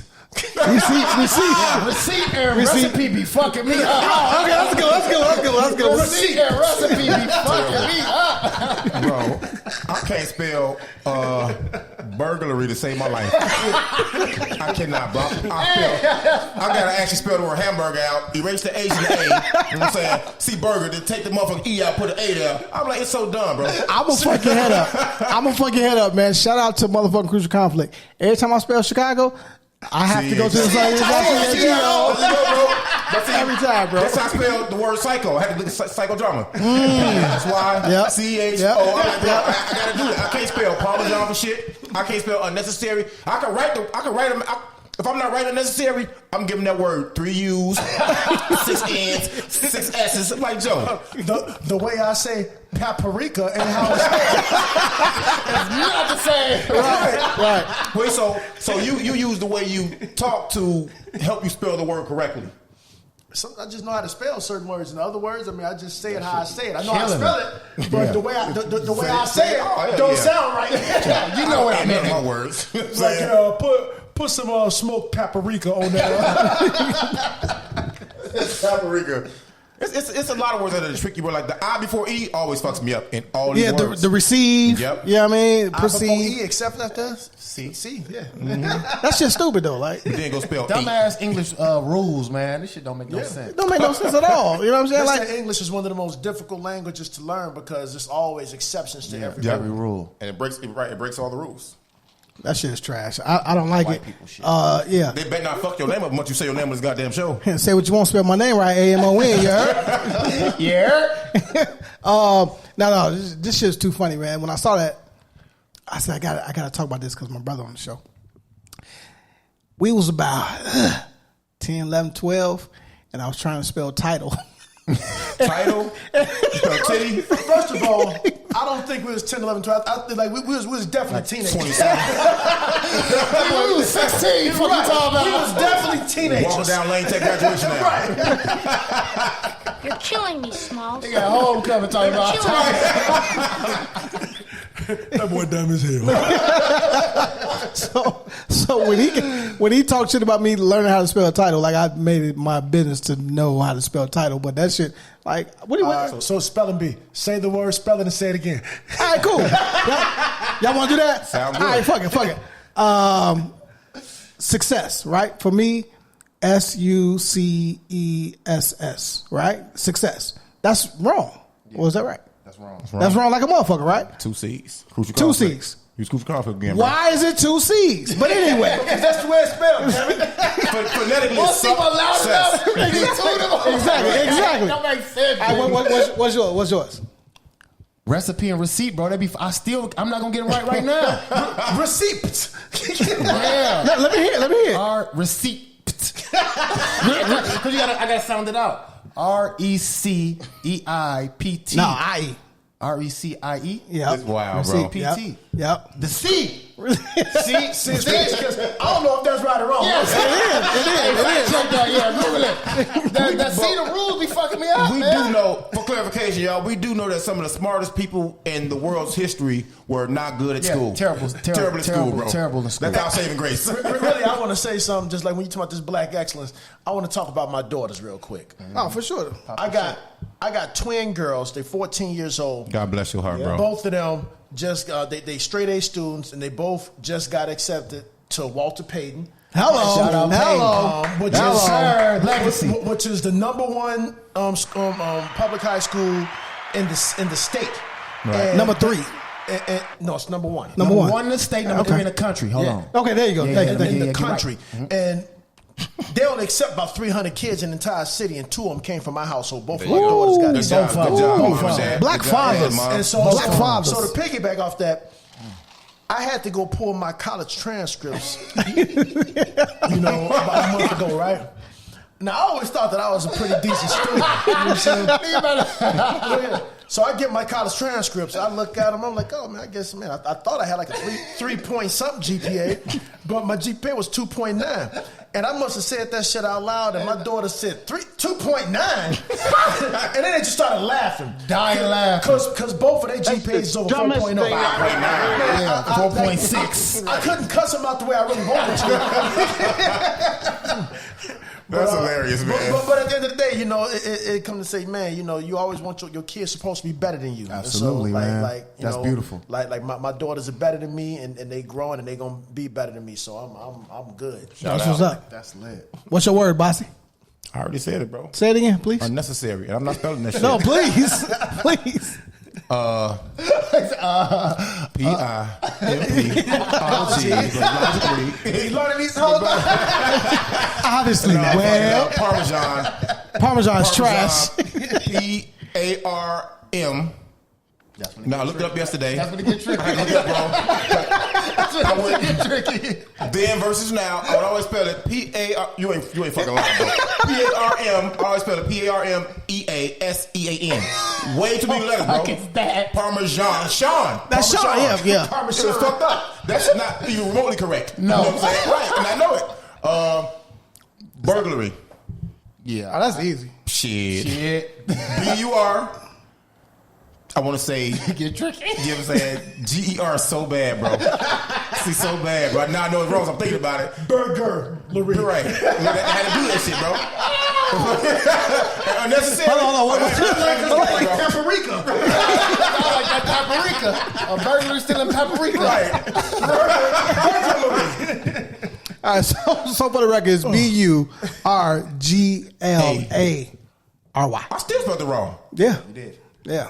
Hey, all my reports got to come back. Right. You know how many police reports I've sent in? Don't want to spell like that, bro. Really? The 18 years? The crazy thing is that most of the supervisors are proving your point. Yeah. I can't spell either. Yeah. So you good, man. Look about right. I ain't taking into account you right. Look about right. All right, let's make a left turn, man. Since none of you brothers can spell, do you know what characteristics that you respect in a woman? Respect the most? Yeah, the most. I could start off with that one. I mean, just like, you know, I like independent women. I like a woman.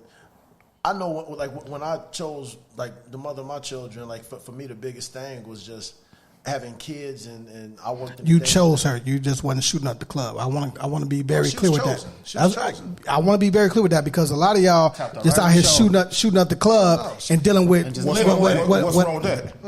Boy, where you raised? Yo, first of all, my fault. I ain't trying to cut you off, bro. I had to look for pen. But he did. I went in my bag today, bro, to look for a pen to take some very studious notes in the train I was in. studious notes, goddamn it. And I tell you, a bottle of penicillin fell out my motherfucking little furniture bag. A dick pill capsule fell out after that motherfucker. I'm like, what the fuck have I been doing my life, bro? You know what I'm saying? Didn't know shit was in there. That's it. Hey, whole classic like this. Hold that mouth short. I'm like, Joe, come the fuck up. Oh my God. I got up and picked that shit up. Put it back in my fucking bag. Right in my bag. This going to waste. Now, hey, click my pen, click. I'm dead, man. I'm dead. Anyway, back to the actual question. Go ahead. My bad, dog. I didn't know how to piggyback off that, man. No, but like, you know. What characteristics do you respect in a For woman? me, it's just, you know, independence and strength and a growth mindset. You know, I needed to know that if something happened to me that you know, my children will be taken care of, and that she was going to be strong enough to hold it down and to make the right decisions. You know, but that and just a growth mindset, somebody that can grow with me. You know, everything else, you know, you adapt to me. I think in relationships, you know, it's about, you know, adaptation and because I mean, you know, ain't nobody the same person that you like. Me and Molly, we've been together for 20 years. You know what I mean? And ain't no like she ain't the same person I met 20 years ago. If she was, it'd be a problem, bro. Yeah, exactly. She was, it'd be a problem. It's a waste of time. You know what I'm saying? So I mean, you know, you sit up there and you know, you grow together. So just somebody that's willing to grow, and then even when that, you know, you might not grow in the same way, but being able to adapt. You know, so for me that's always like now that's important because real talk, what was important for me back then ain't what's important to me right now. You know, so I mean, like, you know, you adapt to one another. I think adaptability. Yeah, get it out. Adaptability. Adaptability. Thanks, Bossy. I can't spell it though. I'm not gonna spell that shit though. But you can say it. Yeah, I know what I'm talking about. So I think I want to hear from brother Custom Chuck because you remind me of Brother Kende. no kids. Clearly, you can't shoot the shot. You know what I mean? So it's like, now. He been aiming where he been trying to aim. Now, let me be clear, right? My father told me, he said, man, you know, everybody doesn't deserve the nectar of the gods. Shit. The nectar of the gods. It's a real thing. The Draco out here, boy. Yeah, I know. That's why you going. That's why you going last. You know what I'm saying? But right. Where are you at with that? And does, or you being a Kappa, is that part of y'all lineage? Is that? And I don't even want to make it a Kappa thing, right? But where does that come from you? Like how have you managed this long, right, to not give me a little CH out here? Man, to be honest, I just, especially dealing with law and being a manager of athletes and entertainers, you see how left that shit can go. You know what I'm saying? And I just wanted to, once again, I saw an example of how good it was, however it was behind it, how good it was in y'all family. I want to have a wife, kids, and that stability. And it's easy. I wouldn't say easy, but I saw a lot of guys getting in a situation where they was just having baby mamas, and that shit wasn't looking good. It wasn't working out. A lot of my friends that I've grown up with, my boys, damn, I see how they stress out. I see how I'm having to go pick him up and not let him go over his baby mama house and go fucking crazy. So it was like, okay, I wanted to hold myself accountable. Accountable into a much higher standard. Like, bro, if you're going to do this, be serious about it. You know what I'm saying? Because these kids don't get to choose to come into this world. Facts. Like, we are choosing to make these babies. And I see a lot of motherfuckers who have kids as almost an accessory. Like, you just having these kids and you just posting them up. Like, you ain't even raising these babies. You know what I'm saying? You know what? That's going to fuck somebody up. Yeah. So I was like, man, if I want to do it, I want to do it that way. Like you said, like I want to do it to where, you know what I'm saying, I choose the woman. I choose the time I want to have a kid. I really nurture these children and these babies right, because talk that shit. At the end of the day, they gonna have to take care of your ass.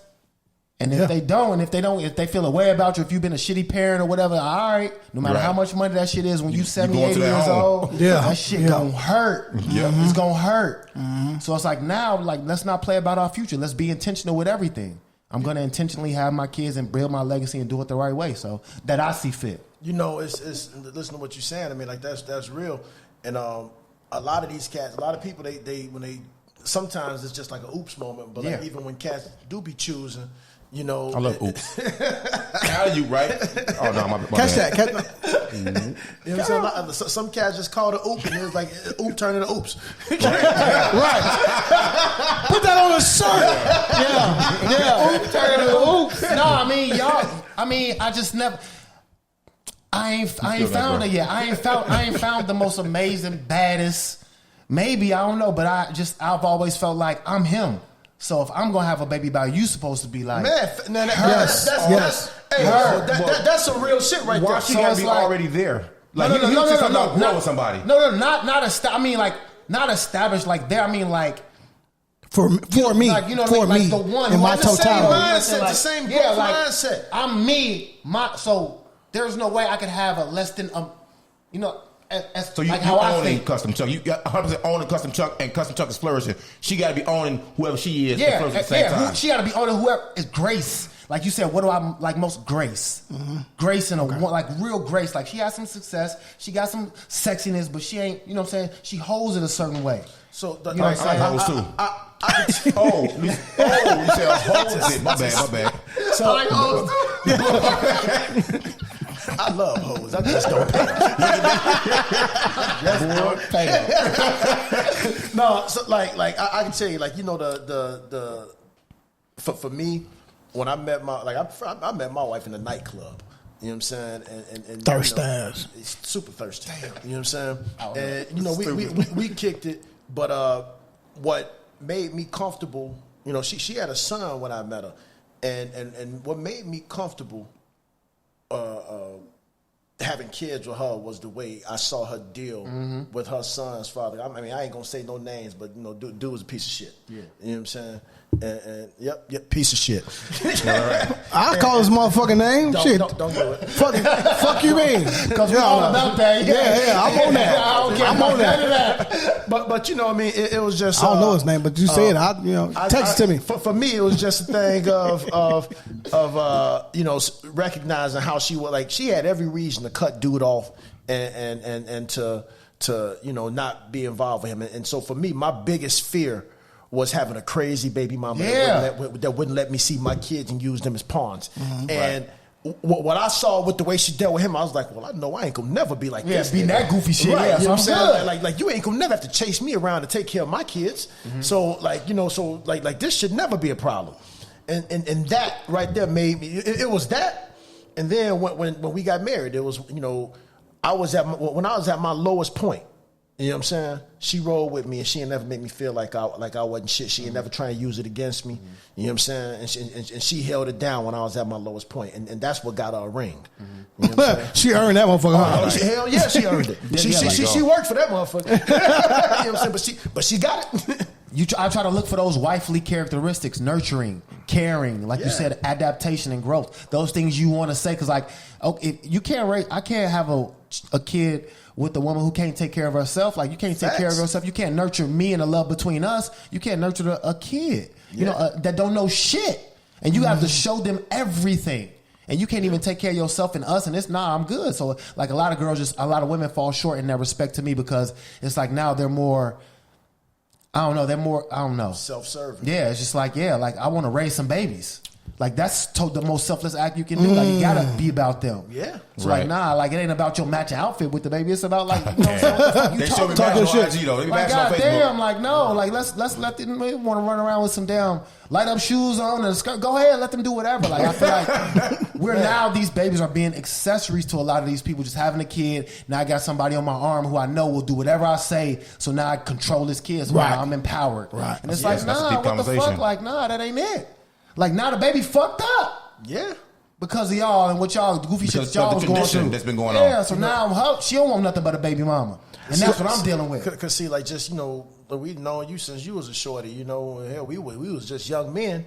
But like you said, like our house was the hangout spot. Mm-hmm. Like when we was kids, all our friends used to come over, and hang out at the crib, and then like you saw all y'all, like with y'all and my brother Miles, all y'all was at our crib hanging out. Well, like it's crazy how that transcends and it passes on, because now my house is the hangout spot. All like right now I got like 3-4 little girls that don't live at my house right now. Eating up all the snacks. All the Wi-Fi. One of them, she come in, she just walk right in and go in the refrigerator. Oh, what the hell you doing? I'm telling you. Hey, Mr. Matthews. Yeah. Hey, that's crazy. Your dad used to be like, boy, you better say hi before you go to my goddamn refrigerator. Legit, she walk in, but like, hey, Mr. Matthews, hey, Miss Matthews. She go right to the pantry, go grab some fruit snacks, and shit, go get her a cup. You know what I'm saying? Like, I'm like, whatever, man. That's cool. You live here. Enjoy yourself. That's good to be that family, though, bro. Because, like we were saying earlier, kids need that, man. But I had to think about this question in a tad bit different way, because I wasn't always a man, so I didn't always know what a woman was. I was a boy. I didn't understand girls. I grew to understand what a girl was, but then I transitioned to my teenagehood and into manhood. Had to learn about this opposite sex all over again. And to say I respected women, I can't say I always did, because I didn't know what the fuck it was. Even though I had a mom, but I didn't see that as a being a woman for me. That was a mom to me. Yeah. You know what I'm saying? So when I had to be about, not say this in a different show, I didn't appreciate pussy until I got about 25. I didn't respect pussy until I got to be about 30. When I got about 35, I was like, damn. That's the shit. Yeah. That's the absolute shit. Now, I walk it back a little bit to say it like this. I'm kind of over the gender discussion about what we respect about women and what we respect about men, because they forcing a man-woman thing. So I strip that down, bro, and say, man, if I respect this other human, what can I not respect about this other human? What can I respect about this other human? What can I respect about me, dog? You know what I'm saying? Because now gender has been used as a tool to divide us so motherfucking much. And not just black men and black women, but a lot of times black men and black women, but people, period, bro. So if you can respect the human element, the humane aspect of the other person, bro, and what they do, and they can do the same thing, bro, you know what I'm saying? I know I went off topic with the question, but that's how it hit my brain, bro. It's like, okay, respect. How can I not find something to respect about a woman that raised my child who had special needs for 17 years? Bro, that lets me know a woman is capable of any fucking thing because statistically, a man leaves a firstborn male. A man leaves his firstborn child if it's a male. It's like a rate of 79%. If the child is not mainstream, bro. Yep. That's disgusting to me, bro. You know what I'm saying?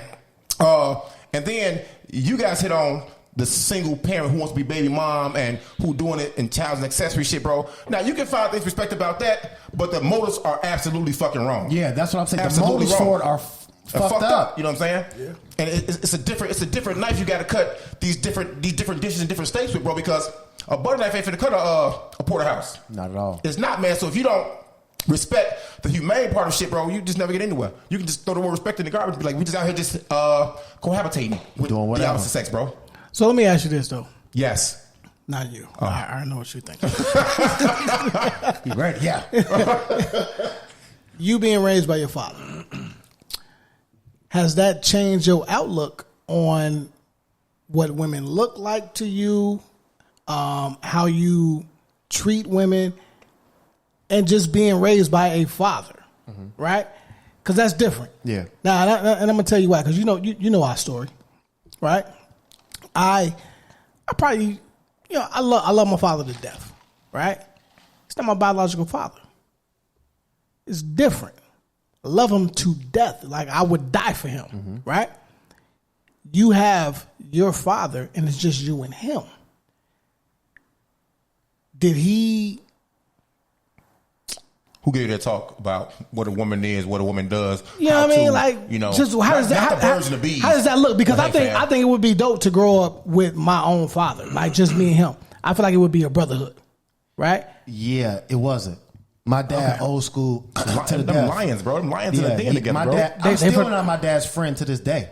My dad raised me. Y'all need to hurry up and have that conversation. Yeah. So I mean, more like what I say is like. I get what you're saying. You still scared? You still scared of your dad? Respect him. Absolute respect. I still don't. But are you scared? Are you still scared of your dad? Oh, you talking to him? That's I was going to say yes. Yeah. Like, I'm super scared of my dad. Yeah, I think I am scared of my dad. I haven't thought about it in a long time. I am scared of my dad. That part of being scared, bro. It's more of a revere, more of a respect. Exactly. You know what I'm saying? I don't want to do nothing to ever make him feel any kind of way. That was the worst thing. Now, a lot of kids don't have the opportunity to be one-on-one with their dads full time, right? So I feel like you actually have a one-up, depending on how you look at it. The flip side. So this what a lot of people like. My mom was addicted to drugs. Okay, my whole life. So I didn't grow up with a mom. Think about this. That's tough. I didn't know nothing about women. So a father can tell you how to provide for a woman, how to protect for a woman, but he can't tell you the nuances. The yes mean no and the no means you gonna say the word nuance, huh? Yeah. That's his favorite word, dog. Yeah, so you really don't know. So all my relationships with women were trial and error because I never saw a man treating a woman the right way. You never saw a healthy relationship. I never saw a healthy male-female relationship at all. My dad would tell me, treat a woman right, respect a woman, provide for her, open the door. But he didn't show me how to love a woman.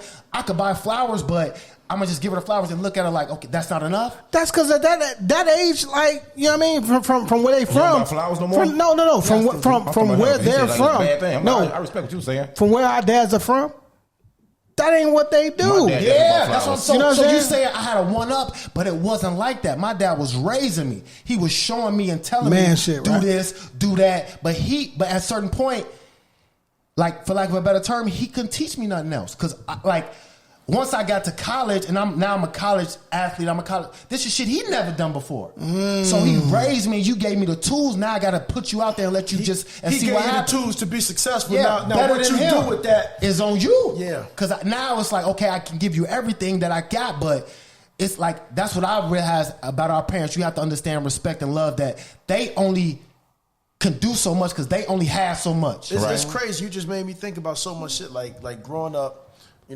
Like when we first, I didn't always live with my father and my mother got married. You know what I'm saying? Like I didn't live with them in the beginning, And so, like, when I moved in, it was a big adjustment for everybody. Yeah. You know what I'm saying? Culture shock, really. Man, it was culture shock. Man, this nigga was fighting all the time. I mean, it was like, yo. Even though he was there like every weekend, you know what I'm saying? But it's different when it's every other weekend. But you know what I'm saying? Like we had days apart, right? Yeah. You know, so we was up under each other all the time. That's so stupid, man. But no, we was in that bitch scrapping.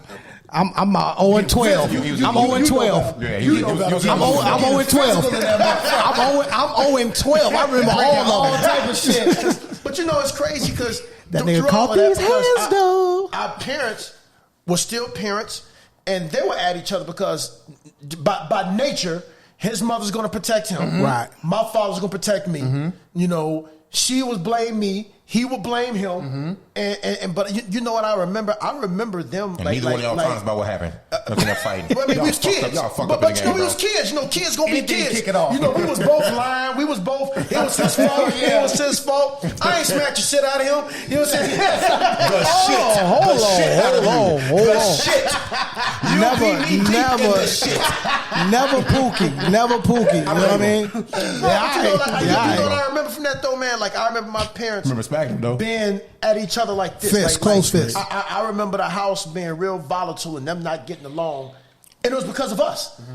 And then I remember a day when they set aside time for them to go talk.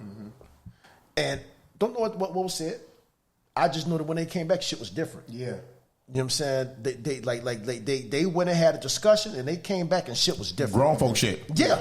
You know, but I remember that because it's just like, you know, just being an adult and being in a relationship, and sometimes you come to these impasses and sometimes you gotta agree to disagree and sometimes you gotta decide, do you want to be right or do you want to be happy? You know what? You got it. All right, got it. You got it. I heard something the other day, man, that made so much sense to me. And since we in this relationship space, I want to tell people, do you want to meet at the mat or do you want to meet at the table? If you're meeting at the mat, it's a fight. If you're meeting at the table, we're communicating. I like that. You know what I'm saying? When I heard that,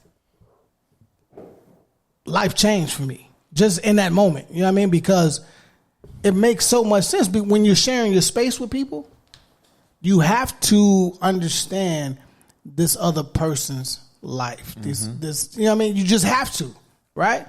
Now, if I'm a dirtbag, like shit, this is my spot. You got your spot. You can get the fuck out of here. You know what I'm saying? Like real shit. But when you it bees like that sometimes. But when you're trying to bring people together, bring families and bond and all that shit, the parents take the L. You know what I mean? We'll figure it out as brothers, like for real, because it ain't nowhere. You should, bro. It ain't nowhere. Nothing's absolute. And ain't nowhere that me and my brother can go and the motherfucker gonna touch him or touch me. You know what I'm saying? Same way with you. Even when we was kids, though. Me and this nigga used to fight. But my thing was, you know, I was, even though he was old, I was already the big one. And it was like, yo, you know what I'm saying? We might fight, but if you think you finna whoop his ass, we gonna jump on you. We gonna beat the shit out of you. Going right to the park and getting it popping. Question. Okay, so say y'all Trump tight, right? Y'all are Trump tight. Say you get into it with first cousins, and y'all have to fight. Family is family. Family. But who I live with, bro. Whoever I'm going home with is who I'm fighting with. I mean, niggas, we finna get out on them. He ain't finna get jumped by nobody. You know, my brothers didn't fight 1-on-1. Yeah, that shit ain't fight 1-on-1. Even against the cousins? Hell no. Because that's who you live with, right? No, bro. Exactly. So here's the thing. Like, even though we was raised together, there's still separations in family. You know what I'm saying? He got family that I know, but I'm not close to. I got family that he knows of, but he's not close to. Right. I know if I got tons of cousins in Ohio, and if there's gonna be a fist fight, I wouldn't expect him to jump in. You know what I'm saying? Shit. I just wouldn't expect him. Would you jump in? You know, first of all, he ain't getting his ass whooped, and ain't nobody finna challenge him. But let me be clear. I'm siding with bro. Let me clear some shit up too, though. The way I view my cousins, there'll be no fight. there'd be no fight. Well, yeah, But- I mean, given. I mean, like we're saying hypothetically, but yeah, I mean, like, come on, man, we all 40 plus, man, except for Chuck. Right. You know what I'm saying? And I still don't want to. Don't hit me, but you want to jail? I'm calling police. Somebody's going to I got insurance on all this. Not hit me. You going to jail? So when are dudes gonna get over this stance of it's not manly to have a woman sent to jail if she fucks you up? Who think that? Who said that? Bitch, you get locked up. Who said that? Shit. Lock her ass up, because I can't do nothing back. Y'all don't watch none of these shows. Man, look here. You live the life, bro. I've seen it 1,000 times. Women of 14 hate to see me coming because they going to jail. Yeah, lock her ass if you up. I know put the your call, hands you're on calling somebody, you know what I'm saying? But you know the numbers, though. You know the numbers, though. Yeah. You know every time domestics happen and the woman is box one and she at home cooking bacon in a thong. Cooking bacon. Bacon tastes better. Wait, what? What are we talking about? Oh, you sure? All right, look, before we get out of here, I got to ask y'all this. Yes. What's the most common reason for people giving up? Why do they give up? I think Custom Chuck can speak to that, bro, because he's seen different. He's seen various different fields and people who have aspired to be certain things, and a year later they're not these things they wanted to be. A lot of people forget how far they come. You know what I'm saying? Like, you're a lot closer to where you want to go than where you came from. That's dope.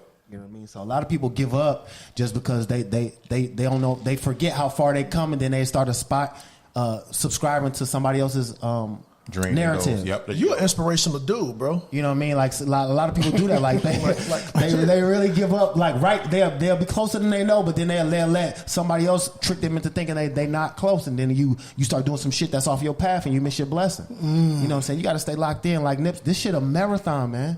You know what I'm saying? It's a blessing to wake up every day and keep going to it. So just keep going. You know, and giving up part, that's never the option.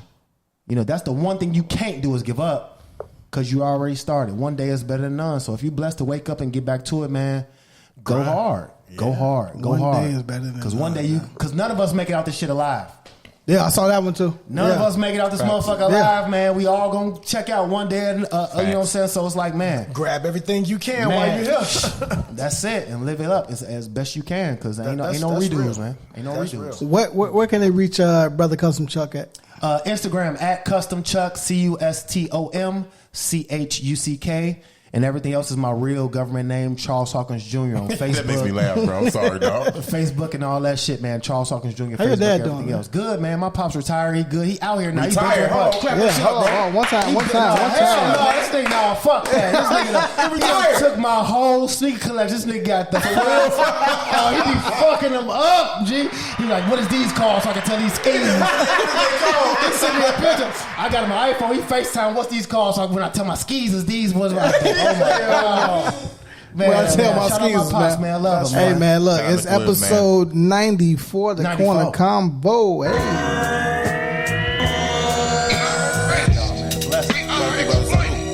We are downtrodden. We are denied not only civil rights, but even human rights. We on the corner.